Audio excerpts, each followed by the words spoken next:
बहुत समय पहले की बात है। कैलाश पर्वत पर भगवान शिव और माता पार्वती रहते थे। एक दिन माता पार्वती स्नान करने जा रही थी।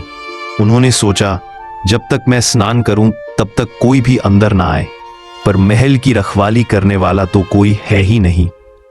तब माता ने अपने शरीर के उपटन, चंदन और हल्दी का लेप से एक छोटा सा बालक बनाया।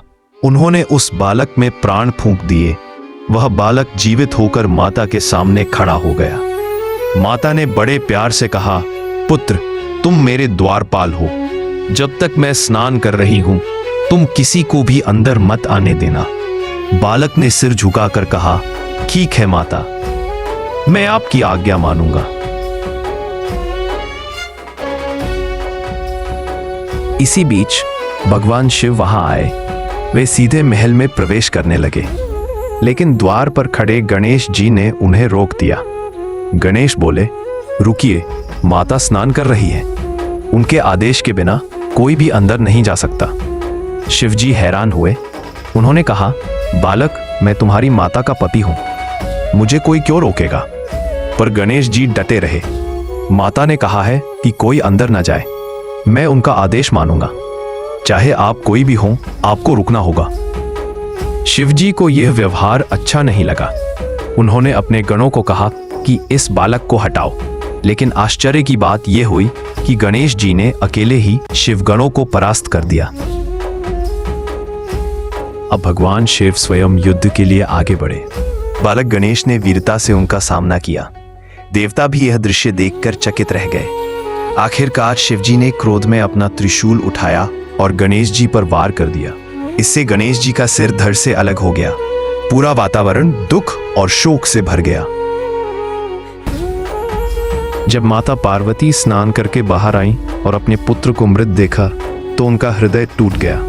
वे विलाप करने लगी और क्रोध में बोली, किसने मेरे पुत्र को मारा? जब उन्हें पता चला कि यह कार्य स्वयं भगवान शिव ने किया है तो उनका गुस्सा और भी बढ़ गया। उन्होंने संकल्प किया कि वे पूरी सृष्टि का विनाश कर देंगी।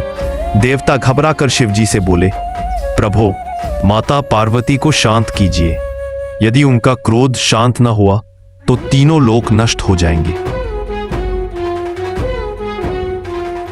अब भगवान शिव ने माता से वचन दिया, देवी चिंता मत करो, आपके पुत्र को मैं नया जीवन दूंगा और उसे देवताओं में सबसे ऊंचा स्थान मिलेगा।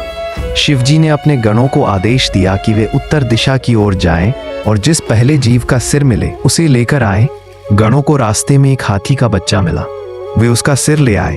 भगवान शिव ने वे हाथी का सिर बालक के धड़ पर रखा और अपने मंत्र बल से उसमें प्राण फूंक दिए। क्षण भर में गणेश जी जीवित हो उठे।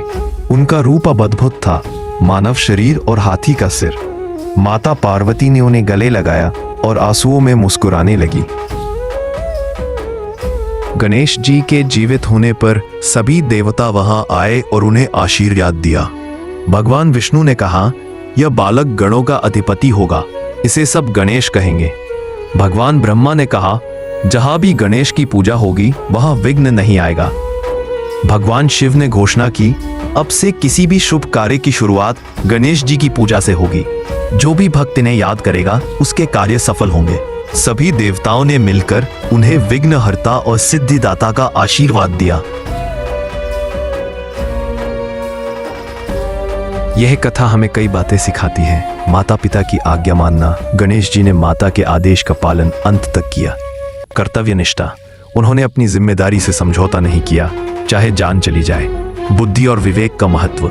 उनका हाथी का सिर हमें याद दिलाता है कि असली शक्ति रूप में नहीं बल्कि बुद्धि और नम्रता में है। शांति का मार्ग।